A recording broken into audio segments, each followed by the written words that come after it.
Hello everyone, welcome back to my channel breath and be. ఇవాళ మన topic వచ్చేసి మనం పొద్దున్న లేచిన దగ్గర నుంచి గ్యాప్ లేకుండా రాత్రి దాకా చేసేది ప్రతి ఒక్కరూ కూడా అదే అండి, కంపారిజన్ అంటే పోల్చుకోవటం. మరి ఈ కంపారిజన్ అనేది మనం ఎవరితో చేస్తాం, ఎందుకు చేస్తాం, అండ్ దీనివల్ల వచ్చే నెగిటివ్ ఎఫెక్ట్స్ ఏంటి అవన్నీ ఇప్పుడు చూద్దాం. కంపారిజన్ అంటే ఏంటి? పోల్చుకోవడం. ఎవరిని?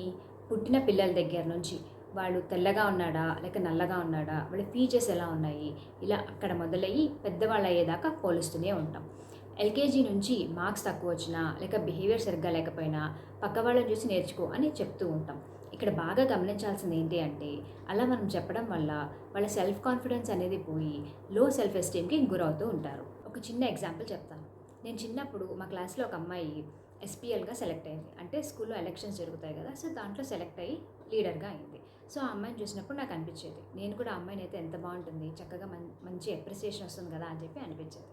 ఒక కొద్ది రోజులు అయిన తర్వాత ఆ అమ్మాయికి ఒక చిన్న యాక్సిడెంట్ అయ్యి కాలికి ఒక ఇంజరీ అయింది. సో దానివల్ల స్కూల్కి కూడా రాలేకపోయింది. సో అప్పుడు అనిపించింది ఆ క్షణాన, ఇప్పుడు అదే పరిస్థితిలో నేనుంటే ఆ దెబ్బ నాకు తగిలేదు కదా, సో అంటే ఆ నొప్పి నేను భరించాలి కదా.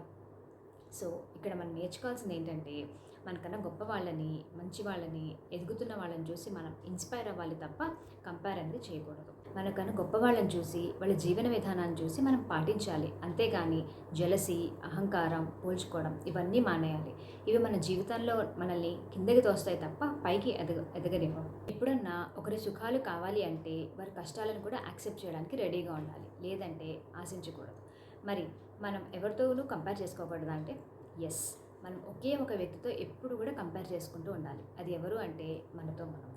ఎలా అంటే, ఒక సంవత్సరం క్రితం, 6 months క్రితం మనం ఎలా ఉన్నాం, ఇప్పుడు ఎలా ఉన్నాం అని ఎవ్రీ టైం మనం టార్గెట్స్ అనేది పెట్టుకుంటూ ఉండాలి. మనం ఇంప్రూవ్ అయ్యామా, గ్రో అయ్యామా, లైక్ మన హెల్త్లో కానీ, కెరియర్లో కానీ, చదువులో కానీ, మనం ఏ రంగంలో ఉంటే ఆ ఫీల్డ్లో మనం ఇంప్రూవ్ అవుతున్నామా లేదా అని మనకి మనం టార్గెట్స్ పెట్టుకొని దాన్ని అచీవ్ చేసామా లేదా అని చూసుకుంటూ ఉండాలి.